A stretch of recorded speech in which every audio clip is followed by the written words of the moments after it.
Every single one of them. And not just the men, but the women. And the children, too. ICE, they over there on Chambly and Buford. They always be at the farmers market over there on the south side at the big farmers market. Yeah, but Chambly, that's little Mexico, Chambly, Buford side, all that right there.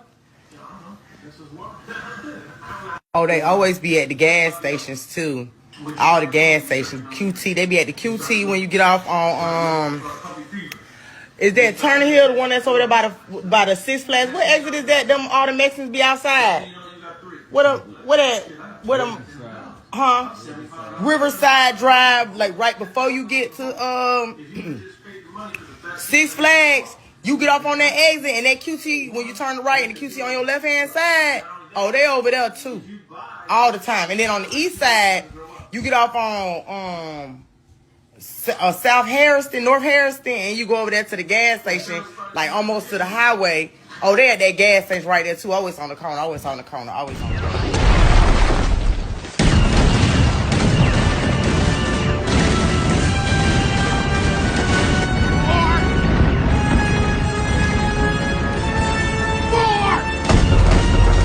Can now raid classrooms, and as a high school teacher, I just want to make one thing clear. If someone tries to come in my classroom and take one of my students, one of us isn't leaving the classroom. Play with me. Going back to Haiti. Well, he's wrong. He's going back to Haiti. Come on.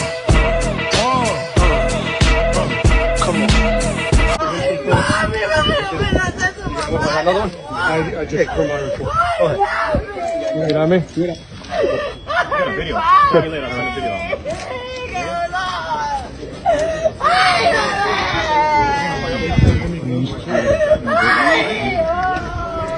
Rapaziada, trabalhando 25 assim, ó. Todo mundo correndo, já fechar a loja. Chegaram, pessoal aí, ó.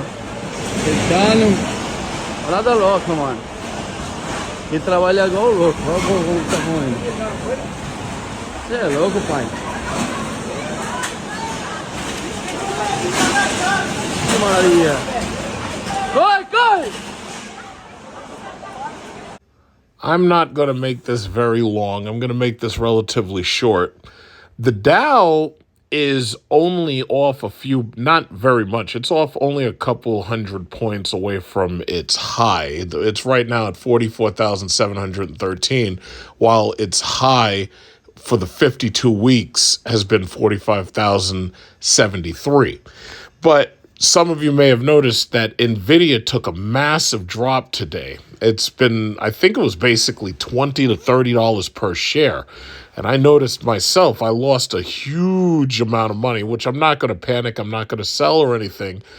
Because looking into it, it looks like something has actually happened with some Chinese AI company. It's called DeepSeek. And they're talking about, does DeepSeek spell doomsday for Nvidia and other AI stocks? Now, okay, so let's look at, oh, well, I can't look at that one because it's one of those stupid, you got to pay for it. I'm not paying them anything. So they're talking about this thing called DeepSeek. Intel stock outperform. Okay, so let's see what Cramer had to say. So he said, CNBC's Jim Cramer reviewed Monday's market action as AI startup DeepSeek disrupted the tech sector, sending Nvidia into a tailspin. He told investors to sit on their hands and make no sudden moves. Well, I had already pretty much resigned myself to do that because we just don't know yet. Sometimes you have to do the hardest thing in the world, he said. We got to wait until we know more rather than taking knee-jerk actions and pretending that we know the answers. As news from Chinese artificial intelligence startup DeepSeek sparked a steep decline in Nvidia and some of its peers, CNBC's Jim Cramer on Monday told investors to sit on their hands and make no sudden moves. I have no view on DeepSeek yet because we just don't know enough, okay? The tech sector has soared for a while under the assumption that big tech will need to spend billions to keep the latest and greatest AI model models running, but DeepSeek upended that notion. The Chinese company claimed its models rival those of industry favorites like OpenAI, and they cost less to operate. Investors panicked at the idea of a cheaper alternative that allows tech companies to spend less on graphics cards. Nvidia has dominated the market with its highly expensive products, but shares plunged as Wall Street weighed DeepSeek's impact on its sales. Nvidia's stock was down nearly 17% by close, and the company shed almost $600 billion in market cap in the biggest one-day loss in U.S. history.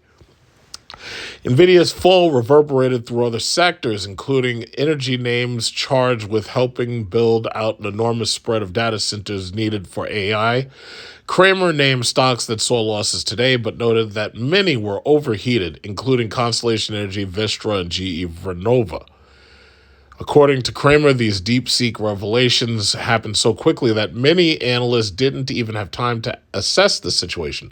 Nvidia has spoken on DeepSeek, calling its model an excellent AI advancement, but indicated that many Nvidia chips and networking capabilities still will be needed. Nvidia's commentary might not be enough to renew Wall Street's faith in the AI boom, Cramer continued. All right, so that's really what they're saying caused this massive drop in Nvidia. Here's the thing. One thing I've realized over the last couple of years, slow and steady wins the race. It's like when I see these massive dips, especially when it's caused by something like this, like knee-jerk reactions that cause people to panic sell, I don't panic sell. And the thing about it is, I'm fairly certain within the next week or two, Nvidia will be right back to where it was. I don't know why people suddenly just panic sold. I'm guessing a lot of it may have been due to AI trading or electronic trading that was done automatically by computers. But I'm not panic selling. So I'm not really worried about the money that just disappeared out of my portfolio today. I'll just wait, and I'm pretty sure Nvidia will be right back where it was. So we're talking about like 140.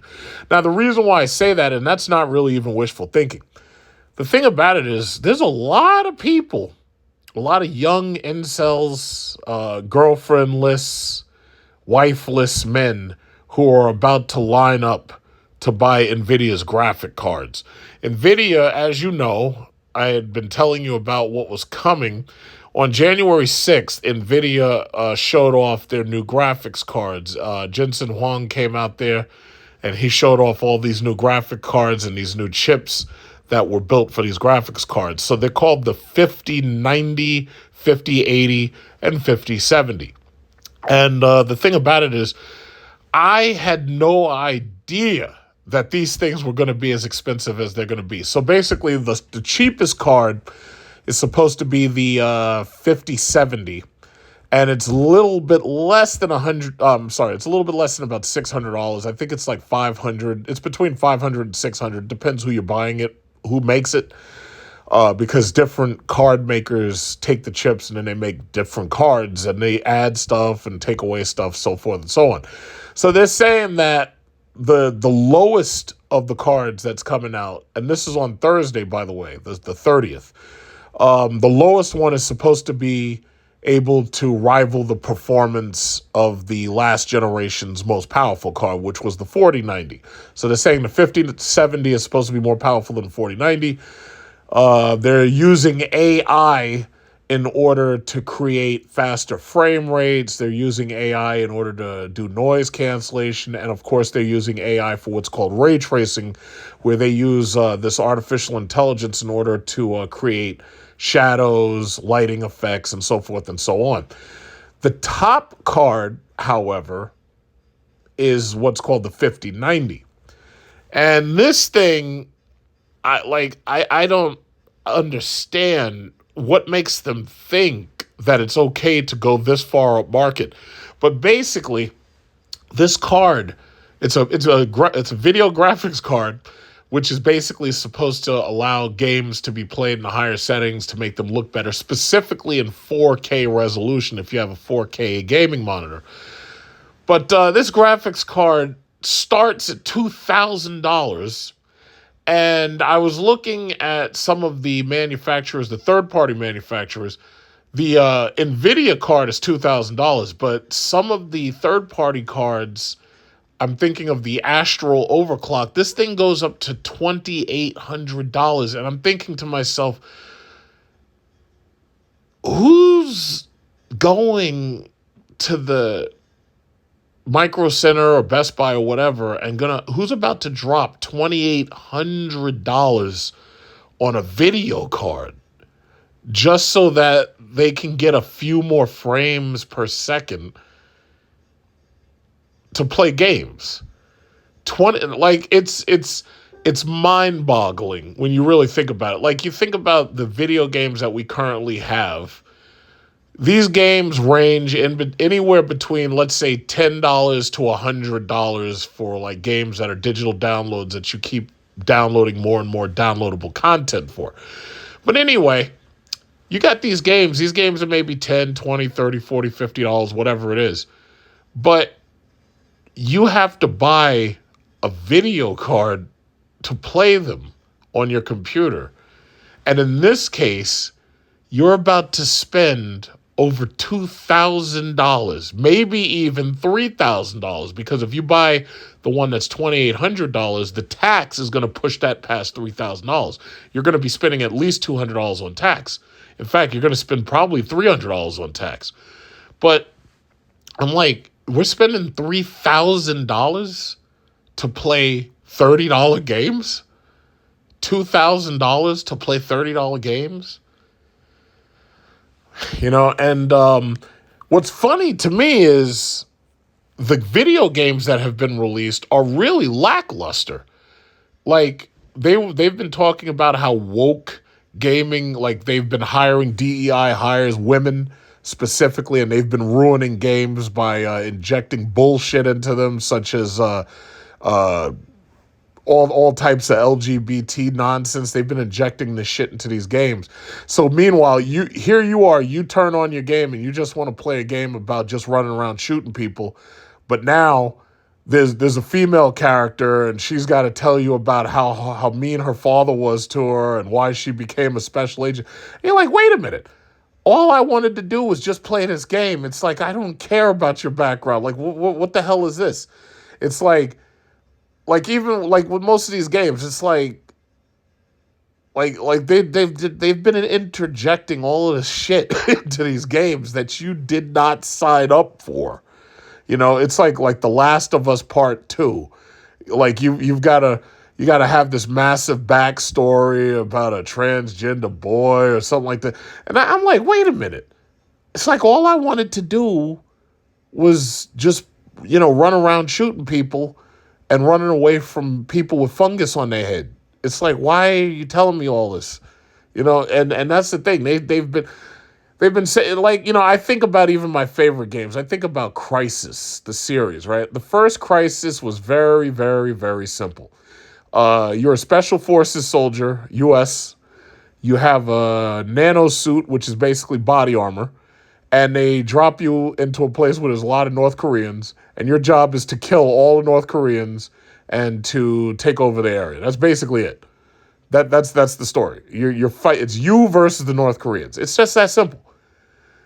Then in Crysis 2 and Crysis 3, there's space aliens, and now you got to fight the space aliens and the people who used to be North Koreans. Now they're all white men with helmets and everything.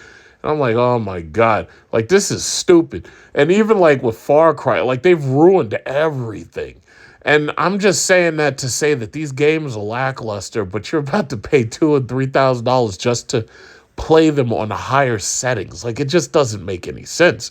Now, I can understand if you're a competitive player and you've won prizes, money prizes, to be a competitive player with Counter-Strike, and you need the fastest possible card for your rig, which that only applies to less than 1% of all of these gamers.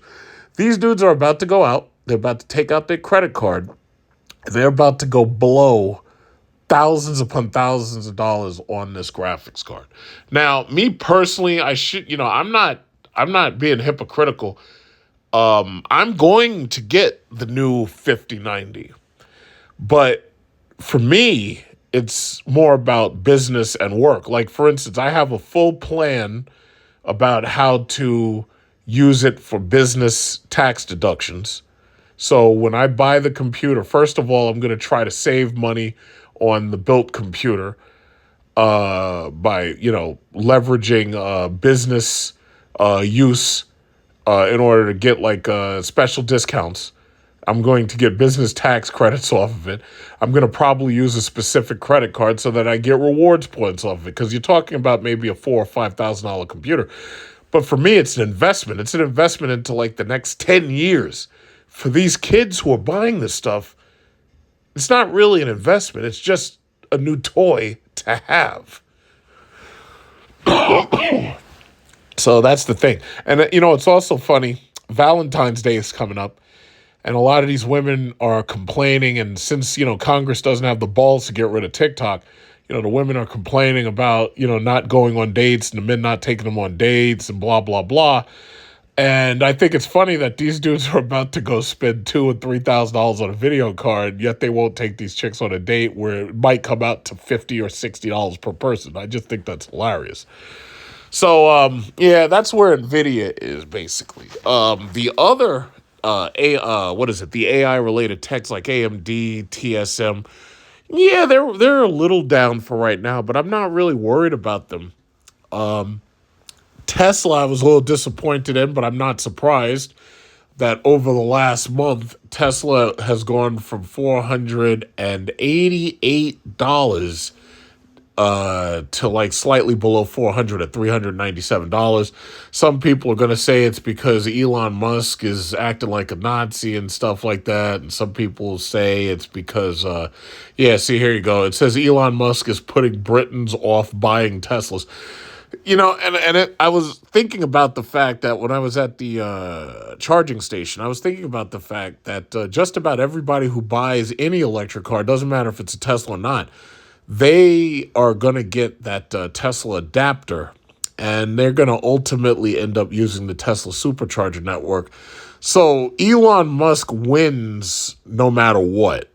Now, I think his antics hurt the stock, so that is a problem, but he's going to win no matter what, because the sad reality is Tesla still has the best charging network, the premier charging network. If you want to do a road trip in an EV from, say, New York to California, which I would never do, it has a level of appeal to it, but I would never do it. But you would definitely need to have a Tesla supercharger adapter in your trunk. There are other charging networks, but when it comes to reliability and certainty that they'll actually be there and working, chances are you'd want to use the Tesla adapters anyway. So and it's funny, I should also mention that there's a lot of people who are constantly talking about boycotts right now. Tesla is just one of them. Just about anybody who has helped Trump win the election, specifically Elon Musk and Tesla, or just about any store that has a company behind it that's backing away from what they call DEI. And the DEI is like it's like a more sanitized way of saying affirmative action. Well, there's a lot of people talking about boycotts right now. Now, they believe, I guess, that it's supposed to work as simple as the Montgomery bus boycott. And if you don't know that, the Montgomery bus boycott was organized by, say, Dr. Martin Luther King and kind of spearheaded by Rosa Parks, who basically refused to give up her seat to a white man on the bus.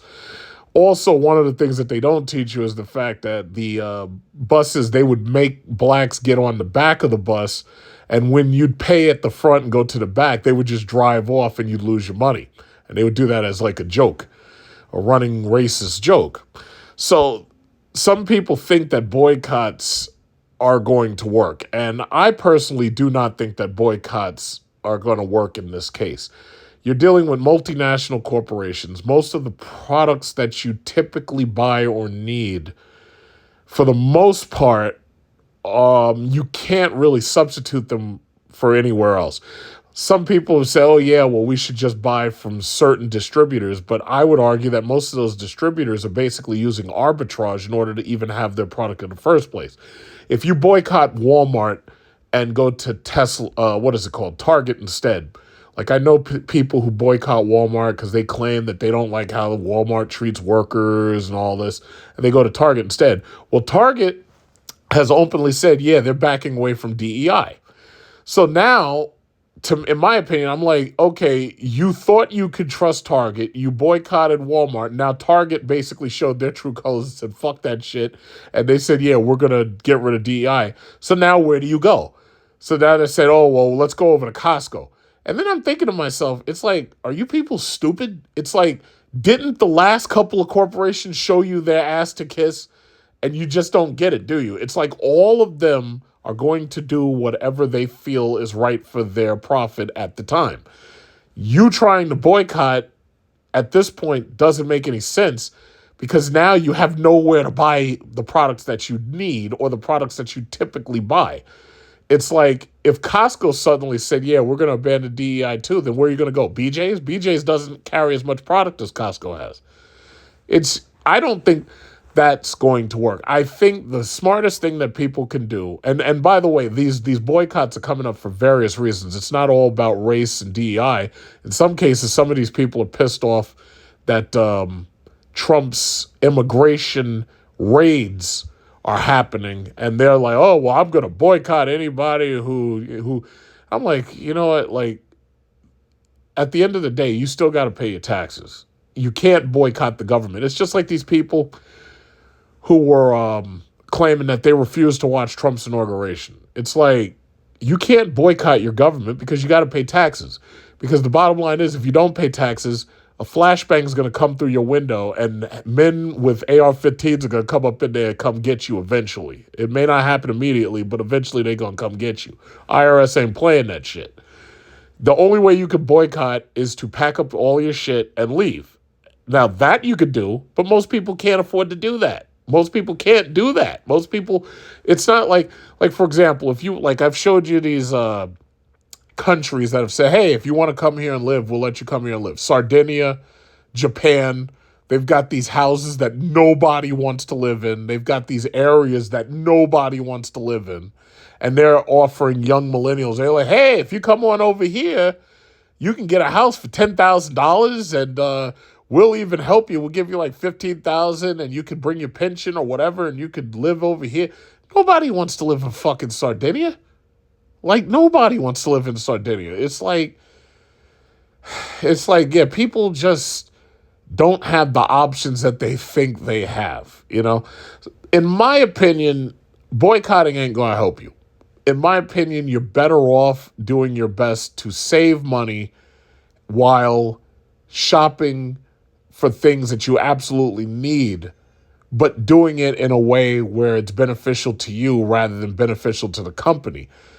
But at the end of the day, you're only really looking out for your needs. You know, if you look out for your needs and you do it in an efficient manner, you're going to hurt these companies anyway, because the companies want you to spend money whether you need the stuff or not. They want you to buy wants rather than just needs. They want you to buy needs and wants. But if you just buy your needs, not your wants, you're going to hurt the companies anyway. And furthermore, the way I see it is these companies, they can't not hire people. They need people to work for them up until they get robots. But for the most part right now, they don't have robots that can stock shelves. I was just out not too long ago. I was near McDonald's. And I saw a dude out in the cold. It's freezing outside, 30 degrees or less. And he's moving the sesame seed buns on these big carts and trays. It's like they ain't got a robot that can do that right now. I'm not saying that it's not possible. But for the most part, they're going to hire whoever they need to hire. If you have skills and talents, then that means that you're going to get hired and you're going to do whatever that job is. Now, the downside about a corporation is, you know, they'll keep you doing a job indefinitely and they may not train you to do the higher job up unless you yourself, you know, somehow gather the knowledge and the ability to do the higher job. because in a corporation, you typically only work to your highest capability. You don't work any higher than that typically. But the bottom line is, it's not like they're not going to hire people. They're absolutely going to hire people. And, there's a lot of jobs right now that are hiring that they can't fill the job positions for, which is part of the reason why people are complaining about the immigration raids. But, this DEI thing, as a black male, I've never benefited from fucking DEI or affirmative action. Every single job that I've gotten, I've had to demonstrate that I had the skills and the knowledge in order to get that job. I've had to pass tests. I've had to get certificates and so forth and so on. Just hiring people just because they're gay or bi or whatever the fuck, and there's a quota. It's like, or because they're a woman. It's like, that's kind of unconstitutional, but it's like, whatever. It's like, my thing is, some of these companies are going to be affected by that, and they're going to see losses. Like, I'm thinking about Walmart stock, and I'm thinking about some of these companies that have openly come out and said that they're going to drop their DEI initiatives. There hasn't been many of them to do this, but some of them have. Berkshire went up considerably in just like one day. Like, Berkshire shot up, didn't it? Berkshire shot up one day. One day, Berkshire went from $6.98 to $7.12. Look at that.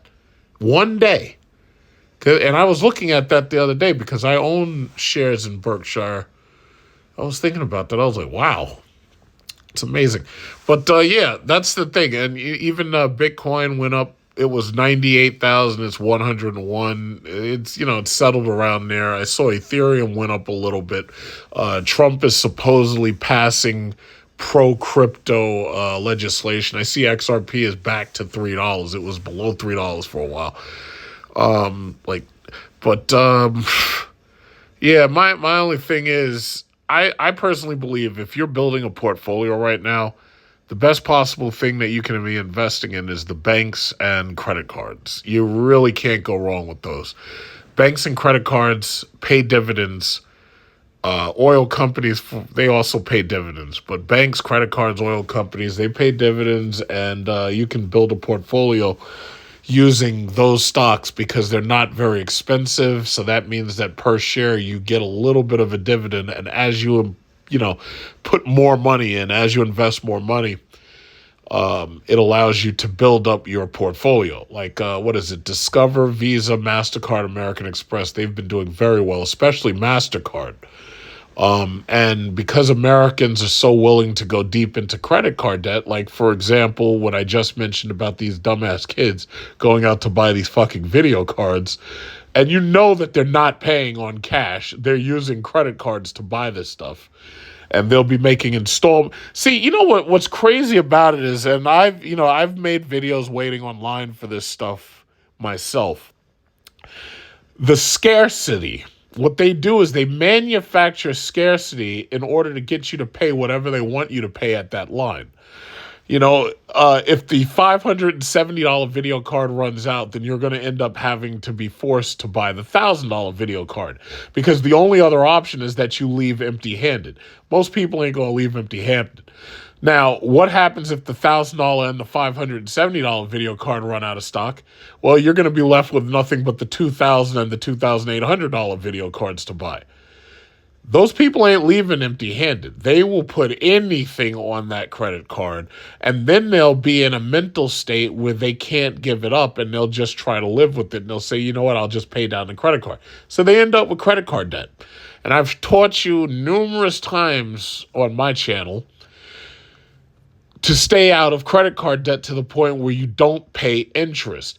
The only credit card debt that I'm willing to accept long-term is when there is a buy agreement that says that, you're not going to pay interest for 12 months or 24 months. Like, when I finance a business class vacation, that's the best way to do it, because not only do you get the rewards points and you get some cash back for the expense, because you're talking about spending more than $5,000 or $6,000, but on top of that, You get the rewards points, which kind of gives you a small amount that you can actually use to pay off or pay towards the debt. But then on top of that, you've got a year or two to repay the debt with paying no interest.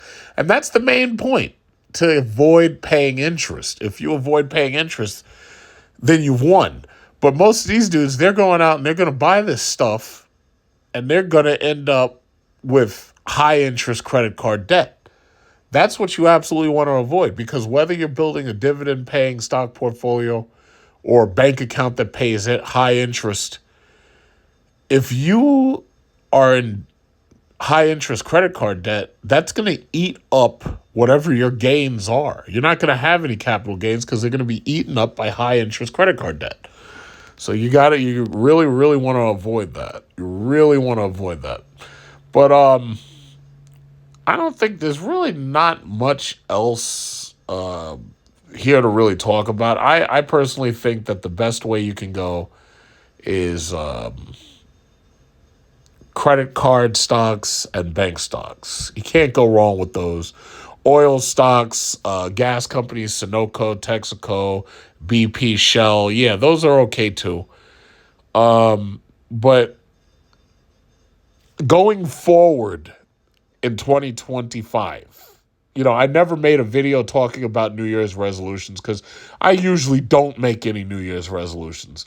My New Year's resolutions is usually the same. I'm going to make more money this year than I made last year. I'm very disappointed with YouTube. I'm very, very disappointed with YouTube. YouTube, within the past couple of years, from what I've seen, they've frozen and paused subscriptions to certain people's channels. And these are the people who they didn't outright demonetize.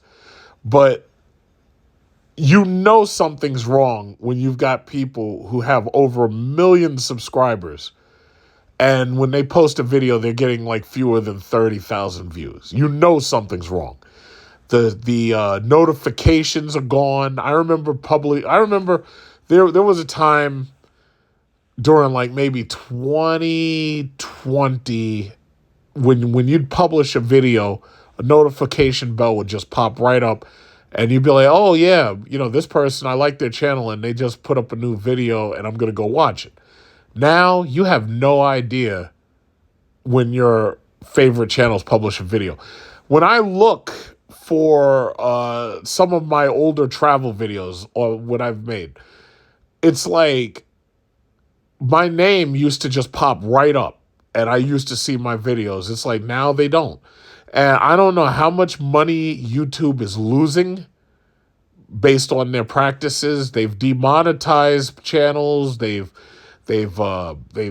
shadow banned channel. I don't know how much they're losing, but I know it should be a sizable amount. Like I was hoping Elon Musk would come up with a YouTube alternative where people could use it and not have to worry about bullshit like shadow banning and demonetizations and stuff.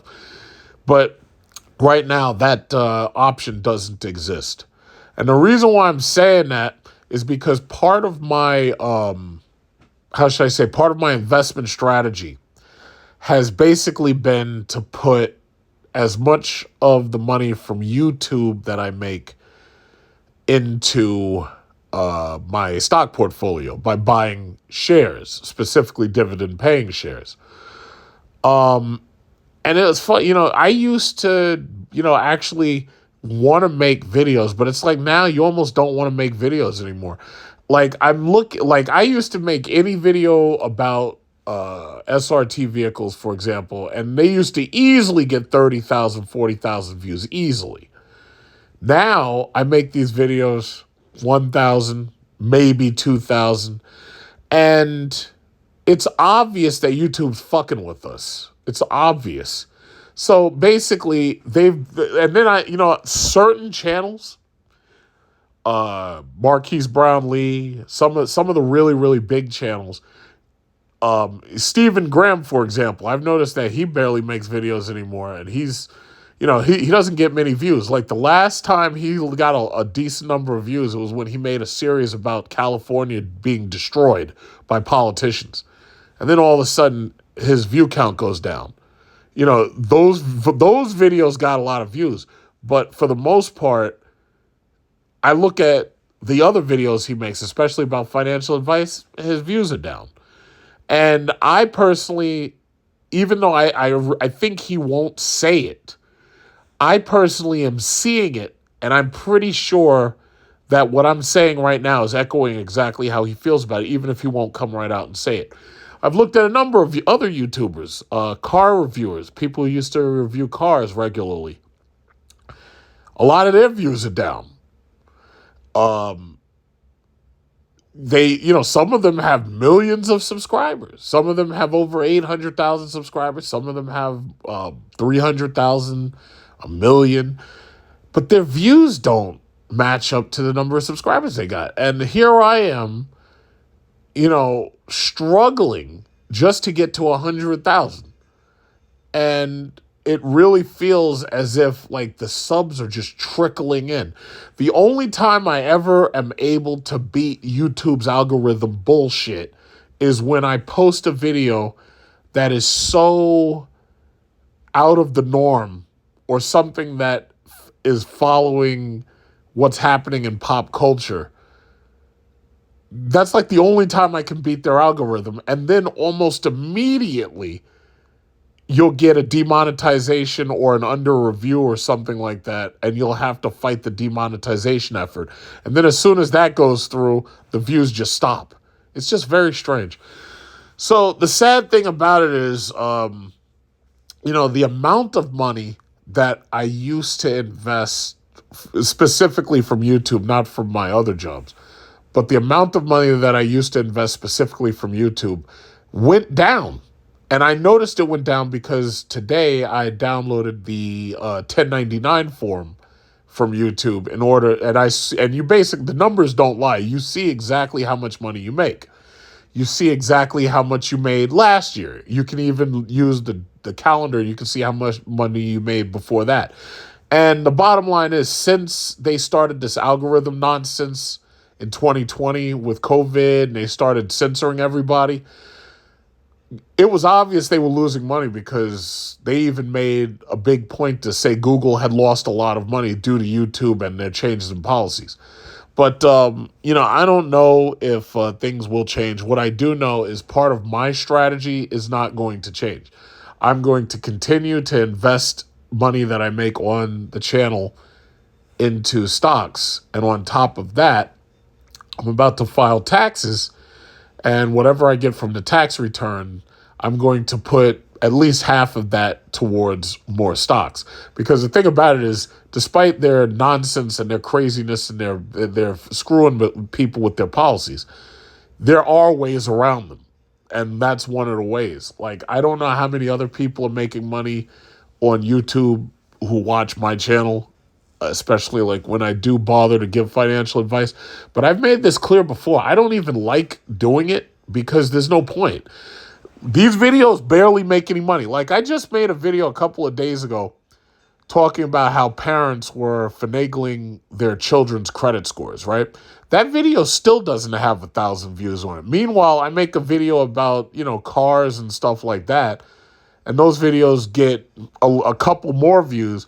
But I'm like, wait a minute. When somebody's actually putting out what I consider to be decent financial advice, those channels get throttled, those channels get shadow banned, those channels don't get any recognition whatsoever. But meanwhile, if you're just putting out entertainment, it's like those channels tend to get views. And it's obvious that this game is being played here. It's obvious.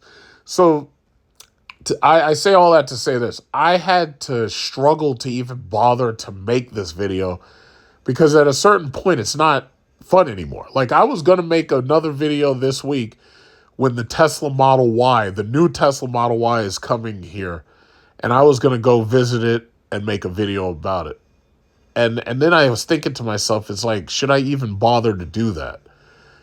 It's because how many views is it even going to get? It might be lucky if it gets 500 with this bullshit YouTube's doing. So that's the bottom line. I'm not worried about it because this, YouTube, fortunately, I'm not a pro YouTuber. And it's sad because what YouTube used to encourage people to want to be professional YouTubers. But what I've seen, especially within the last 4 years, I've seen YouTubers become pro YouTubers, set up studios, buy new mics, buy new headsets for their guests. And I'm not going to name names because you know exactly who I'm talking about, but I've seen YouTubers become professional YouTubers and then all of a sudden have the rug pulled from under them and they get demonetized or deplatformed. And I'm like, yeah, there's like no future. If you can't trust in the longevity of something, there's no future in it. And that I'd have to say that philosophy guides a lot of my investment. Because even your time is an investment. Making videos and stuff, I try to do it as cheaply as possible because I already realize that, and I realized it a long time ago, the more money you put into it, if they do a rug pull on you, the less you're going to get back out of it. At least you can get a decent amount out of it if you don't put a lot into it. And that's part of what efficiency is. You want to put in as little as possible, but pull out as much as possible. But the mere fact that I've seen these pro YouTubers going down in flames, I mean, some of them outright demonetized for stupid reasons. That just lets you know. It's like when you invest anything, whether it's your money or you basically have to treat your time like money, and you've got to treat your money that every single dime you spend is an investment. And me personally, it's like going forward, especially 2025, it's like I'm going to invest a little bit more this year than I did last year. Because last year I spent a lot of money. I'm not going to lie. Like last year I spent money buying that Cadillac. Last year I spent money going to Bali and Singapore. I spent, off the top of my head, I spent probably over $12,000 between that business class flight, which I enjoyed, and between going to Singapore and going to Bali and doing everything that I did there, including buying a new wardrobe of suits in Bali and having that stuff, custom made. It's like, yeah, I spent money. I spent like $12,000. I know I spent more than $12,000 because, no, I'd say I spent about $12,000 because what I'm thinking about is right now how much I'm claiming as a business expense or business expenses with my CPA because I'm trying to get all my documents together, the 1099s, the interest forms, the W-2s, the data from my tenants, my other house, how much money they paid me and this, that, and other. I'm trying to get all that stuff together right now because probably by mid-February, that's when I'm going to do my taxes so I get that nice fat tax return. But it's a lot to think about. But my bottom line is, yeah, that's how I want to invest my time and my money. It's like, I know later on this year, I'll be getting that new iPhone when they put that more storage memory into it, the iPhone 17. I know I'm going to buy that. So that's an investment in and of itself. I'm going to buy a new computer. That's another investment. So, right there, that's like $7,000, but I'm going to get at least that much back. I'm going to get about $10,000 back, give or take, from my tax returns. But you have to treat your money. You got to treat your investments. You got to think about this stuff. It was like I was telling my cousin, one of these people is about to buy one of these damn video cards. If he had put that same $2,000 that he spent on a video card, if he had spent that money on the stock right now, he could have turned $2,000. Like, I want you to think back. If you go back to when Nvidia released the 2080 Ti, if you bought that 2080 Ti, you spent close to, what was it, like $1,700 probably on that card. Had you put that money, let's say you took $2,000, had you put that money into Nvidia, even right now, you'd still have more than $15,000 in gains. Because that was pre-split, and then Nvidia had split and all that. Right now, you'd have about $15,000. You would have put $2,000 in, and you'd gotten $15,000 out of it. The thing about it is people don't think like that. People just want what they want when they want it. But no, going forward in 2025, I'm going to invest a little bit more than normal this year. And as far as YouTube, I'm going to keep doing exactly what I've been doing because they've given me absolutely no reason to increase what I'm doing. And I'm going to just continue with the baseline because I have a lot of videos. I make a lot on royalties from those videos because I have like over 2,000 videos at this point. And also I use their product commission recommendation thing where you recommend products to sell alongside your video. I have to also say, and this will probably be the last thing I say, all of these products that you see me getting, like the car products, the earphones, all that stuff is coming from these Chinese manufacturers that saw my channel, they liked my channel, they must have been sharing my name because, they share the name of people who they feel they can work with. And I have to say, these Chinese manufacturers, they've made a friend out of me because they've given me way more in products and they've given me way more in partnerships than I've gotten from any American company. Despite the fact that I've spent money on Stellantis products, Dodge products, when it came time for them to test drive the Wagoneer S, did they call me who had a channel about Jeep SRT? Not me. Didn't call me. When it came time for them to test drive that Charger EV, did they think to find people who had electric vehicles who also had previously bought Dodge products? In most cases, no, they didn't. And I know I never got a call. Meanwhile, I got flued out by Volkswagen all the way to Denver, Colorado to see their pre-production car model that they had. I forget which car it was. But they flew me out there. They gave me a nice hotel room, paid for breakfast, gave me voucher. You remember, it's the video I made. It's called The Real Denver, Colorado. And that's the furthest out west I had ever been, with the exception of landing in LAX before going to China. And it's amazing to me that these foreign companies treat you so much better than the domestic companies do. It's very, very, very interesting. And even Hyundai's invited me to their, parties and stuff that they've had. They invited me to their Sonata and their, what was it called? There was another car they had. I can't remember what the shit was called off the top of my head. But it's amazing how these foreign companies treat you so much better than the domestic companies do. And they're right here. It's like the domestic companies exist just to give you problems. It's absolutely amazing.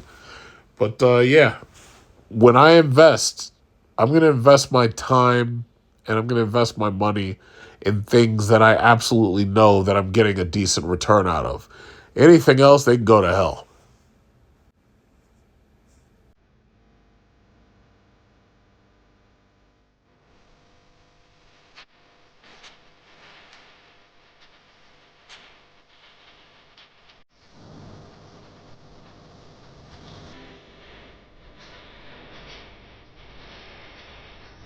To be continued.